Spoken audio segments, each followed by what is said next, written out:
దేవుని వాక్యంలోకి వెళ్దాం ప్రియులారా.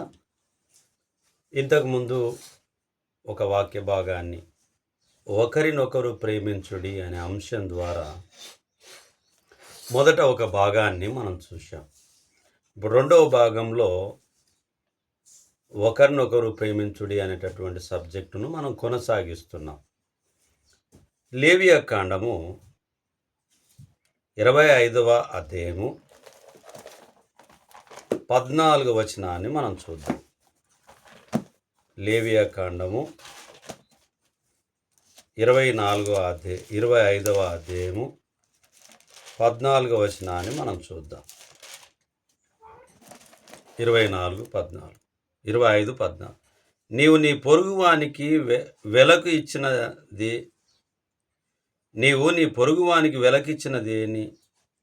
వెలకిచ్చిన దేని విషయంలో కానీ, నీ పొరుగువాని దగ్గర నీవు కొనిన దేని విషయంలో కానీ మీరు ఒకరినొకరు బాధింపకూడదు. ఏదైతే మనం ఎవరి దగ్గర అయితే ఏమన్నా తీసుకుంటే దాని వలన ఇతరులను బాధించేటటువంటి అవకాశం మనం ఉండనీయకుండగా ఒకరినొకరు ప్రేమతో మాత్రమే ఆ పనిని పూర్తి చేసుకోవాల్సిందిగా దేవుని వాక్యం చూస్తోంది. ఇరుగు పొరుగు వారి ఎడల మనకుండాల్సినటువంటి బాధ్యతను గుర్తు చేస్తుంది. లేవియా కాండం 25వ అధ్యాయం 14వ వచనంలో ఇచ్చిపుచ్చుకంలో దేవుని వాక్యం గుర్తు చేస్తుంది, మనకు జాగ్రత్తగా ఉండమని గుర్తు చేస్తూ ఉంది. మత్తయి సువార్త 5వ అధ్యాయానికి వెళ్దాం ప్రియులారా. మత్తయి సువార్త 5వ అధ్యాయము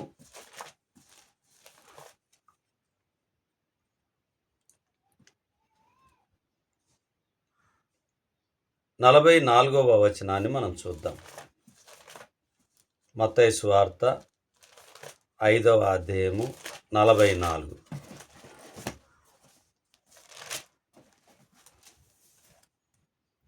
నేను మీతో చెప్పున్నదేమనగా, మీరు పరలోకమందున్న మీ తండ్రికి కుమారులై ఉండునట్లు మీ శత్రువులను ప్రేమించుడి, మిమ్మును హింసించు వారి కొరకు ప్రార్థన చేయుడి. ఆయన చెడ్డవారి మీదను మంచివారి మీదను తన సూర్యుని ఉదయింపజేసి నీతిమంతుల మీదను అనీతిమంతుల మీదను వర్షము కురిపించుచున్నాడు. మీరు మిమ్మును ప్రేమించు వారినే ప్రేమించిన ఎడల మీకేమి ఫలము కలుగును? సుంకరులను అలాగు చేయుచున్నారు కదా.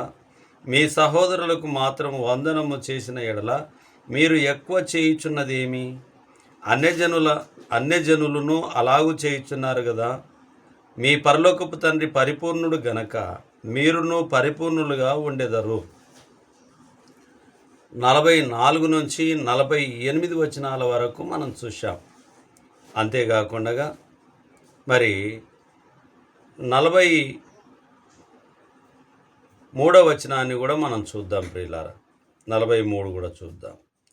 నీ పొరుగువానిని ప్రేమించి నీ శత్రువును ద్వేషించుమని చెప్పబడిన మాట మీరు విన్నారు కదా. పొరుగువానిని మనం ప్రేమించాలి. అంతేకాకుండా 44లో చూస్తే మీ శత్రువులను ప్రేమించుడి అని చెప్పి గుర్తు చేయబడుతూ ఉన్నది. పొరుగువాన్ని ప్రేమించాలి, శత్రువుని ప్రేమించాలి, క్షమించాలి. మనము ఇవన్నీ కూడా చేయాలి. అంతేకాకుండా 23వ వచనం నుంచి కూడా చూస్తే 5వ అధ్యాయం 23 నుంచి చూసినప్పుడు ఇక్కడ, కావున నీవు బలిపీఠం వద్ద అర్పణ అర్పించుచుండగా నీ మీద నీ సహోదరునికి విరోధమై ఏమైనను కలదు అని అక్కడ నీకు జ్ఞాపకం వచ్చిన ఎడల అక్కడ బలిపీఠం ఎదుటనే నీ అర్పణము విడిచిపెట్టి మొదట వెళ్ళి నీ సహోదరునితో సమాధానపడుము.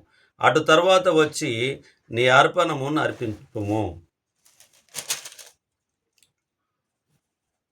నీ ప్రతివాదితో నీవును త్రోవలో ఉండగానే త్వరగా వానితో సమాధాన పడుము.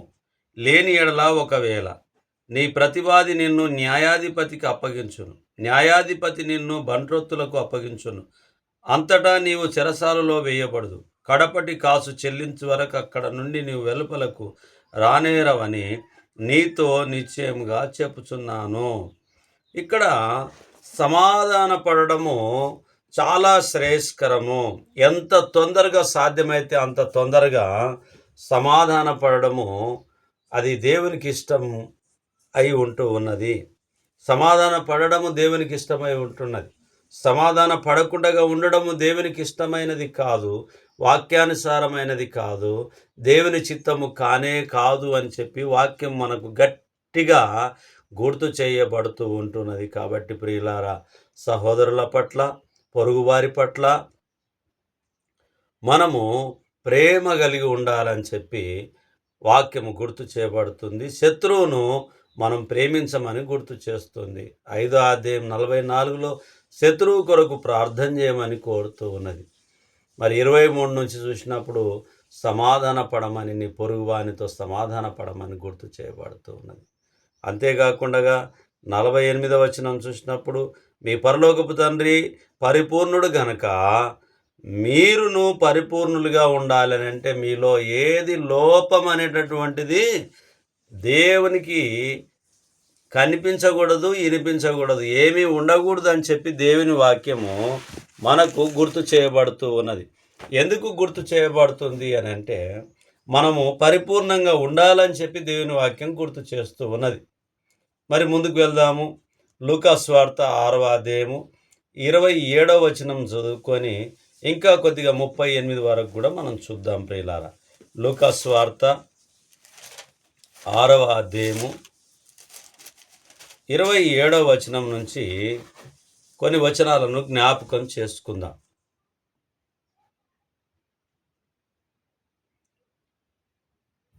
వినుచున్న మీతో చెప్పునదేమనగా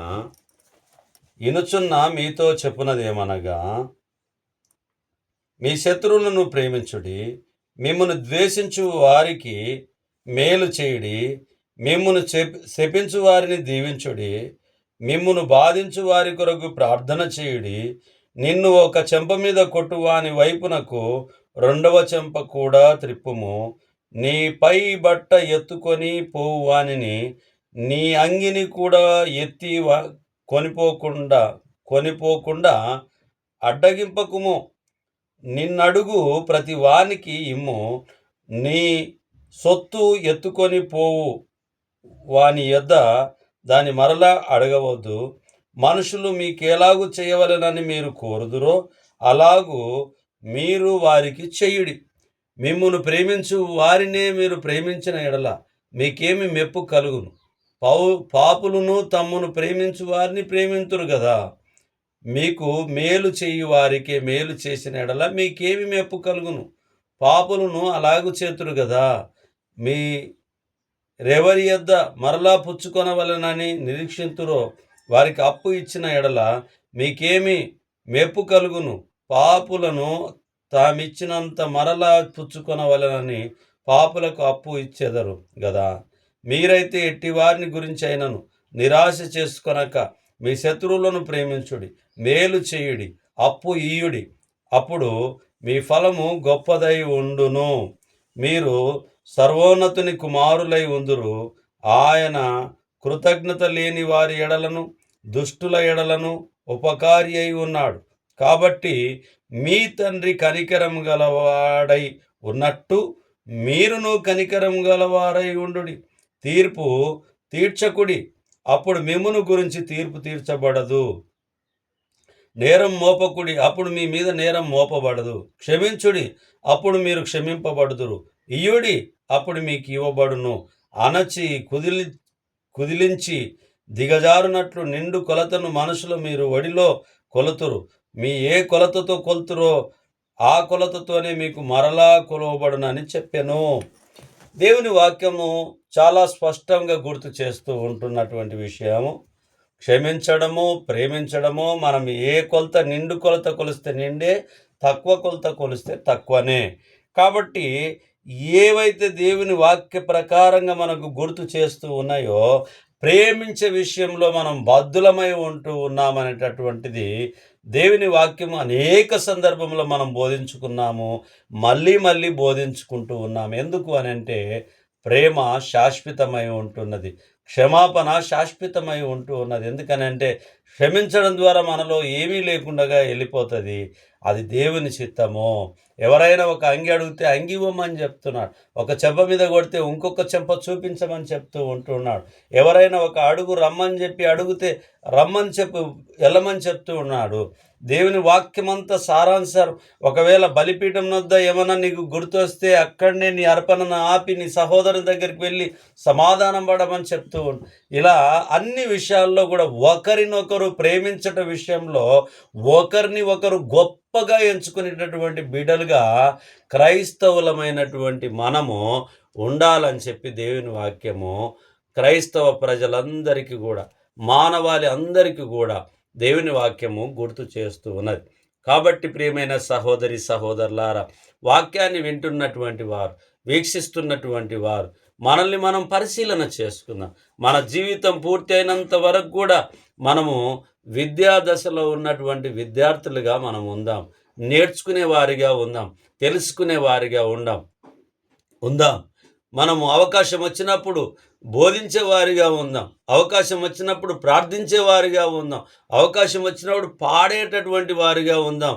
దేవుని సన్నిధిలో శుభ్రం చేయడం కానీ, దేవుని పనిలో ఏ పాత్ర మనకి అవకాశం వస్తే అందులో పని చేయడానికి సిద్ధంగా మనం ఎల్లవేళలా ఉండేవారిగా ఉండాలి. ప్రేమ విషయంలో అందరినీ పలకరించేటటువంటి వారిగా ఉండాలి. నా గంట ఏం పోదు, అందరినీ పోతా పలకరించుకుంటూ వెళ్ళాలి. వచ్చేటప్పుడు పలకరించుకుంటూ రావాలి. శక్యమైతే అందరితో సమాధానంగా ఉండమని చెప్పి దేవుని వాక్యం సెలవిస్తుంది. కాబట్టి అసమాధానముగా ఉండకూడదు, సమాధానము కలిగి ఉండాలి. యేసుక్రీస్తు ప్రభువారు సమాధానము కలిగించడానికి కొరకే, మానవాళందరూ కూడా సమాధానంగా ఉండడానికి కొరకే ఈ లోకంలో ఆయన వచ్చి ఉన్నాడు.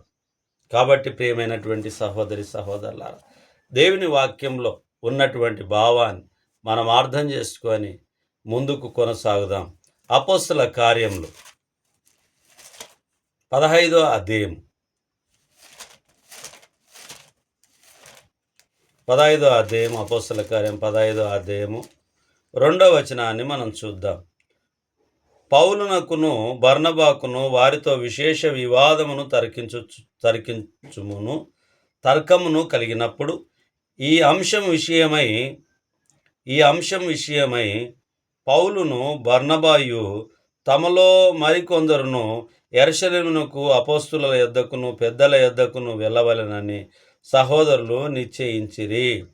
1వ వచనం, కొందరు యూదయ నుండి వచ్చి మీరు మోషే నియమించిన ఆచారము చొప్పున సున్నతి పొందితేనే గాని రక్షణ పొందలేరని సహోదరులకు బోధించిరి.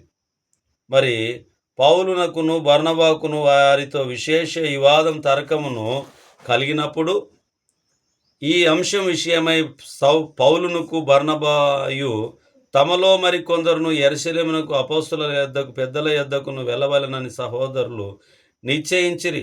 కాబట్టి వారు సంఘం వలన సాగనంపబడి ఫెనీకే సమరయ దేశముల ద్వారా వెళ్ళుచు అన్ని జనులు దేవుని వైపు తిరిగిన సంగతి తెలియపరచి సహోదరులకు అందరికీ మహా సంతోషం కలుగజేసిరి. వారు యెరూషలేమునకు రాగా సంఘపు వారును అపోస్తులను పెద్దలను వారిని చేర్చుకొనిరి. దేవుడు తమకు తోడై ఉండి చేసినవన్నీ వారు వివరించిరి. పరిసయ్యుల తెగలో విశ్వాసులైన కొందరు లేచి అన్యజనులకు సున్నతి చేయింపవలెననియు మోషే ధర్మశాస్త్రమును గైకొనుడని వారికి ఆజ్ఞాపింపవలెననియు చెప్పిరి. అప్పుడు అపోస్తలులను పెద్దలను ఈ సంగతిని గురించి ఆలోచించుటకు కూడి వచ్చిరి. బహుతర్కం జరిగిన తర్వాత పేతురు లేచి వారితో ఇట్లనెను, సహోదరులారా, ఆరంభమందు అన్యజనులను నా నోట సువార్త వాక్యం విని విశ్వసించులాగున మీలో నన్ను దేవుడు ఏర్పరచుకొనెనని మీకు తెలియను. మరియు హృదయములను ఎరిగిన దేవుడు మనకు అనుగ్రహించినట్టుగానే వారికి నీ పరిశుద్ధాత్మను అనుగ్రహించి వారిని గురించి సాక్ష్యమిచ్చను. వారి హృదయములను విశ్వాసం వలన పవిత్రపరచి మనకు వారికి ఏ భేదమైనను కనపరచలేదు గనుక మన పితరులైనను మనమైనను మోయలేని కాడిని శిష్యుల మెడ మీద పెట్టి మీరెందుకు దేవుని శోధించుతున్నారు? ప్రభు అయిన యేసు కృపచేత మనము రక్షణ పొందుదుమని నమ్ముచున్నాము కదా, అలాగే వారు రక్షణ పొందుదురనెను. రక్షణ మానవాళికి కావాలి అనంటే సున్నతి తప్పకుండా తీసుకోవాలని తరకము ప్రారంభించబడి ఉంటున్నది. ప్రారంభిస్తే పేతురు గారు మాట్లాడుతూ, ఆ అపొస్తలుడైనటువంటి పౌలు గారు, బర్నబా గారు, ఇంకా అనేకులు పెద్దలు, సంఘ పెద్దలు అందరు కూడా వెళ్ళి మరి యెరూషలేమునకు వెళ్ళి ఆ విషయాన్ని వాదము చర్చ జరిగినప్పుడు పేతురు గారు మాట్లాడతారు, కృపచేత మాత్రమే మనం రక్షింపబడి ఉంటున్నాము, సున్నతి వలన రక్షింపబడలేదు అని చెప్పి గుర్తు చేయబడుతూ ఉంటున్నది. అవును ప్రియమైనటువంటి సహోదరి సహోదరులారా, దేవుని యొక్క ప్రేమ చేత మాత్రమే మనము రక్షింపబడి ఉంటూ ఉన్నాం. ఎందుకంటే ఆ కృపగాన లేకపోతే మనం రక్షింపబడడానికి వీలే మనకు లేదు. నీ కృప నాకు చాలును, నీ కృప లేనిదే నే బ్రతుకలేను, నీ కృప నాకు చాలును, నీ కృప లేనిదే నే బ్రతుకలేను, నీ కృప లేనిదే నే బ్రతుకలేను. ఆయన యేసుక్రీస్తు ప్రభు వారి యొక్క కృపచేత ఉచితముగా రక్షణ మనకు లభించింది. క్రీస్తు రక్తము మన పాపములను అంతా కూడా కడిగి వేయబడింది. ఒక్కమారే ఆయన ఒక్కమారే మరణం పొందాడు, ఒక్కమారే మన కొరకు రక్తాన్ని చిందించి మన పాపములన్నిటిని కూడా తుడిచివేసి ఉంటున్నాడు, క్షమించి ఉంటూ ఉన్నాడు, ప్రేమ చేత క్షమించి ఉంటూ ఉన్నాడు. కాబట్టి నా ప్రియమైన సహోదరి సహోదరులారా, మనం ఒకరిని ఒకరు ప్రేమించే విషయంలో ఎప్పుడు వెనకడుగ వేయొద్దు. ఎందుకంటే వాక్యంలోకి వెళ్ళాలి. మనలో ఉన్నటువంటి లోటుపాట్లు ఎత్తి చూపి అర్థమై ఉంటున్నది దేవుని వాక్యం. మనతో మాట్లాడుతున్నది. ఆదియందు వాక్యం ఉండెను, ఆ వాక్యము దేవుని యొద్ద ఉండెను, ఆ వాక్యమే శరీరధారి అయి మన మధ్యకు వచ్చి ఉండెను. కాబట్టి దేవుని వాక్యమే మనకు ఆధారమై ఉంటున్నది. ఒకరినొకరు ప్రేమించే విషయంలో ఎప్పుడు మనం వెనకడుగు వేయవద్దు అని చెప్పి దేవుని వాక్యం మనకు గుర్తు చేస్తుంది ప్రియులారా.